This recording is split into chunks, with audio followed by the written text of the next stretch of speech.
अब बात करते हैं मैकेनिज्म ऑफ फोटोसिंथेसिस के बारे में। जैसा कि आप पहले से जानते हैं कि फोटोसिंथेसिस के दो पार्ट्स होते हैं, लाइट रिएक्शन और डार्क रिएक्शन। लाइट रिएक्शन को फोटोफॉस्फोराइलेशन भी कहते हैं और ये फोटोकेमिकल फेस होता है, और डार्क रिएक्शन को हम C3 साइकिल या कैल्विन साइकिल भी कह देते हैं और ये बायोसिंथेटिक फेस होता है। इस वीडियो में हम डार्क रिएक्शन के बारे में बात नहीं करेंगे, इस वीडियो में हम सिर्फ लाइट रिएक्शन के बारे में बात करेंगे। तो लाइट रिएक्शन के दो हिस्से होते हैं, एक होता है नॉन साइक्लिक फोटोफॉस्फोराइलेशन जिसको हम Z स्कीम या Z स्कीम भी कह देते हैं, और एक होता है साइक्लिक फोटोफॉस्फोराइलेशन। तो अब हम अपने सबसे इम्पॉर्टेंट टॉपिक की तरफ चलते हैं जिसे हम नॉन साइक्लिक फोटोफॉस्फोराइलेशन कहते हैं या Z स्कीम या Z स्कीम हम कहते हैं। अब हम इसी के बारे में स्टडी करेंगे।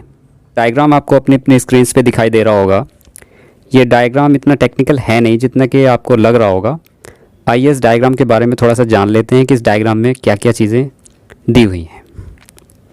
लेफ़्ट साइड में इसमें एक स्केल या मीटर जैसा कुछ दिया हुआ है। ये स्केल या मीटर आपको इलेक्ट्रॉन एनर्जी या जिसको हम रेडॉक्स पोटेंशियल भी कह देते हैं उसका मान बताता है आपको इलेक्ट्रॉन वोल्ट्स में। इलेक्ट्रॉन वोल्ट्स जो है वो रेडॉक्स पोटेंशियल को नापने की यूनिट है। नीचे की तरफ कंपैरेटिवली इलेक्ट्रॉन की एनर्जी कम है या लो है, और जैसे जैसे इलेक्ट्रॉन ऊपर की तरफ जाता है उसकी एनर्जी हाई होती जाती है। इस पॉइंट पर इलेक्ट्रॉन की एनर्जी ज़ीरो है, और इस पॉइंट से नीचे की तरफ रेडॉक्स पोटेंशियल या इलेक्ट्रॉन की एनर्जी के जितने भी वैल्यूज़ हैं वो सब पॉजिटिव में हैं, और इस पॉइंट से ऊपर रेडॉक्स पोटेंशियल की सारी वैल्यूज़ नेगेटिव में होंगी। ये है फोटो सिस्टम सेकंड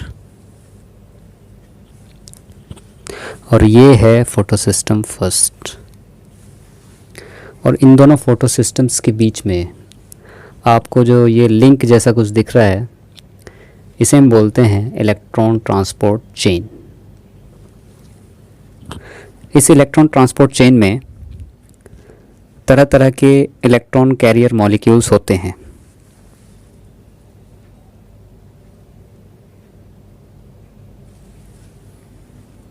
यहाँ मैं फोटो सिस्टम 2 के बारे में आपको एक बात बता दूं कि फोटो सिस्टम 2 को P680 भी कहते हैं क्योंकि ये 680 नैनोमीटर की वेवलेंथ की लाइट को एब्जॉर्ब करता है। P680 के रिएक्शन सेंटर में जो क्लोरोफिल A के दो मॉलिक्यूल होते हैं वो 680 नैनोमीटर की वेवलेंथ की लाइट को एब्जॉर्ब करते हैं, और ऐसे ही फोटो सिस्टम फर्स्ट में केवल 700 nm वेवलेंथ की लाइट को एब्जॉर्ब किया जाता है।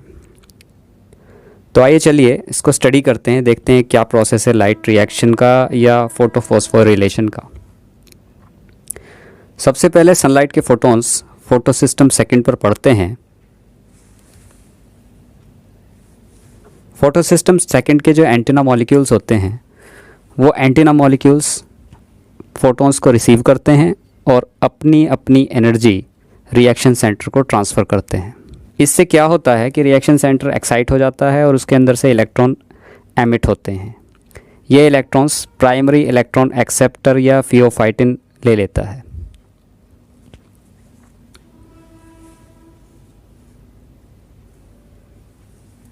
फिर फियोफाइटिन से ये इलेक्ट्रॉन प्लास्टोक्यूनॉन में ट्रांसफ़र हो जाते हैं, और इसके बाद प्लास्टोक्यूनॉन से साइटोक्रोम B6F कॉम्प्लेक्स में ट्रांसफ़र हो जाते हैं, और इसके बाद ये प्लास्टोसाइनिन में आ जाते हैं।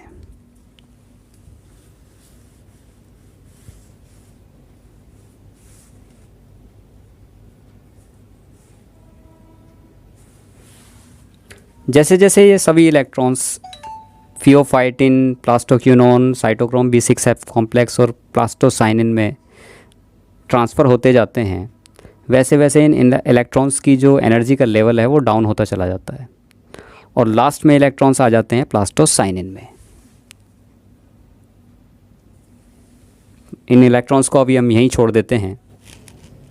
अब हम बात करते हैं फोटो सिस्टम 1 के बारे में या फोटो सिस्टम फर्स्ट के बारे में। फोटो सिस्टम फर्स्ट पर जब सनलाइट के फोटॉन्स पड़ते हैं तो फोटो सिस्टम फर्स्ट का जो रिएक्शन सेंटर है वो एक्साइट हो जाता है और उसमें से इलेक्ट्रॉन एमिट होते हैं जिनको के membrane bound iron sulphur proteins ले लेते हैं और यहाँ से ये इलेक्ट्रॉन ट्रांसफ़र होते हैं फेरिडॉक्सिन में और फेरिडॉक्सिन से ये इलेक्ट्रॉन्स जाते हैं NADP रिडक्टेस में। अब ये NADP रिडक्टेस क्या है?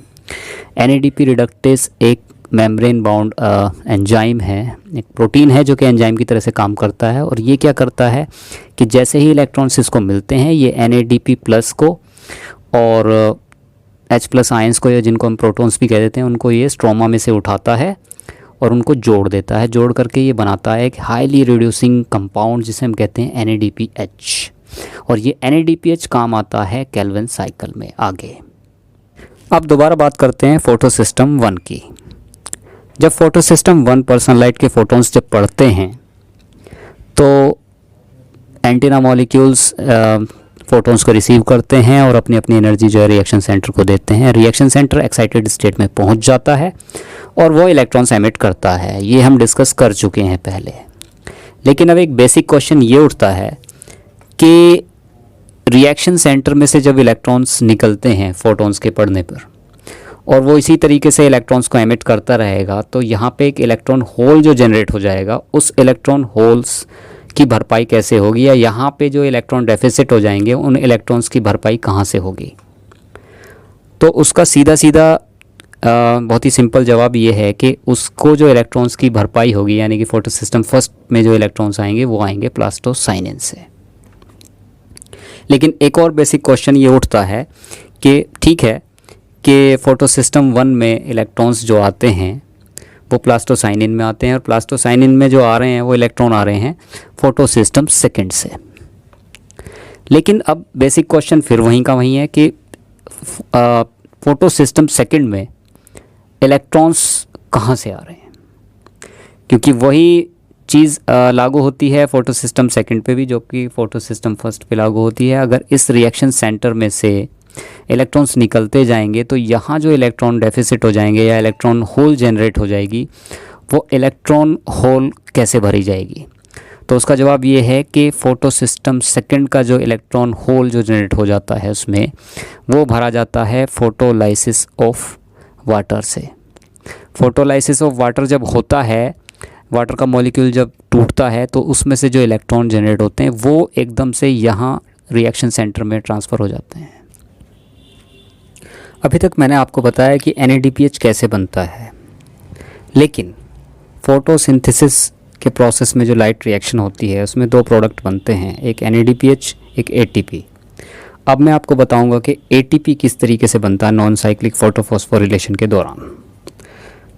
ठीक है, तो फोटो सिस्टम सेकेंड के रिएक्शन सेंटर से जब इलेक्ट्रॉन निकलते हैं और इलेक्ट्रॉन ट्रांसपोर्ट चेन में से होते हुए जब वो साइटोक्रोम B6F कॉम्प्लेक्स से होके गुजरते हैं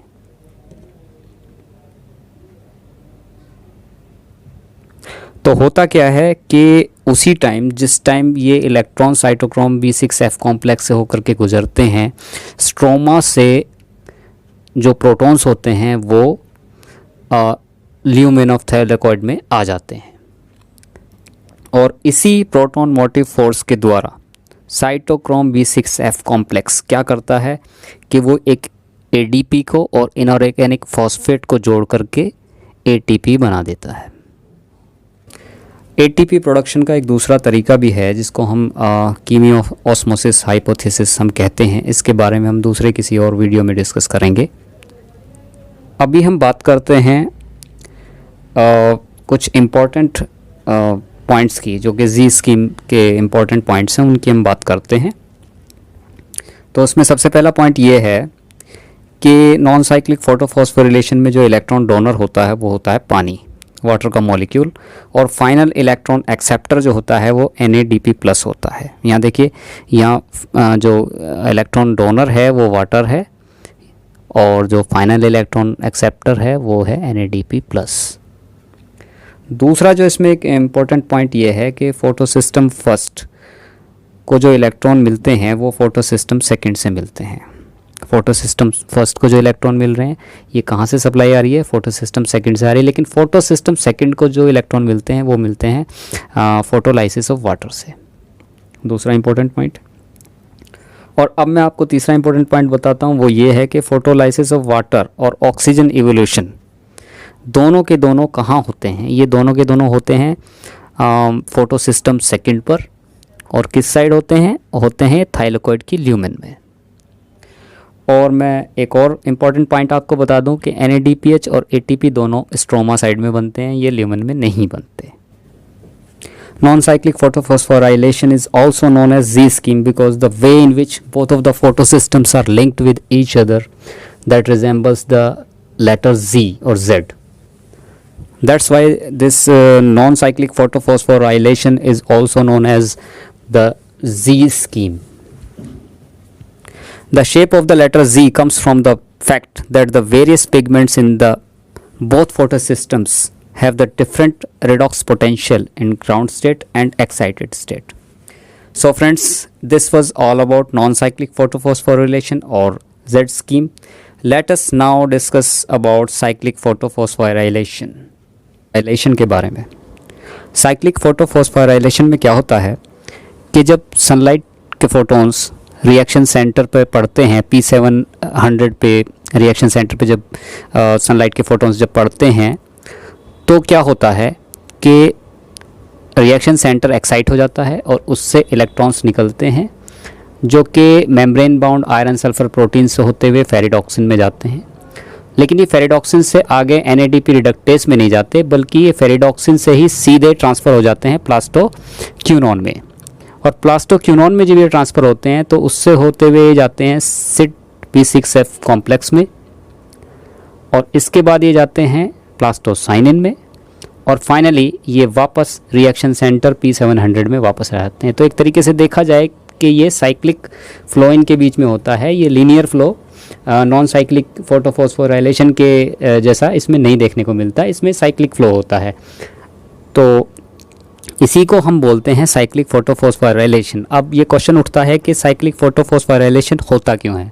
देखिए, साइक्लिक फोटोफॉस्फोराइलेशन इसलिए होता है क्योंकि जैसे ही आप देखते हैं कि फेरिडॉक्सिन से इलेक्ट्रॉन्स जो हैं वो प्लास्टोक्यूनॉन में आ जाते हैं, और प्लास्टोक्यूनॉन से साइटोक्रोम B6F कॉम्प्लेक्स होते हुए प्लास्टोसाइनिन में जाते हैं और फाइनली रिएक्शन सेंटर में जाते हैं। तो जैसे ही ये साइटोक्रोम B6F कॉम्प्लेक्स से होकर के गुजरते हैं तो ATP बनते हैं, और ये फोटो सिस्टम 1 ही केवल इसमें इन्वॉल्व होता है।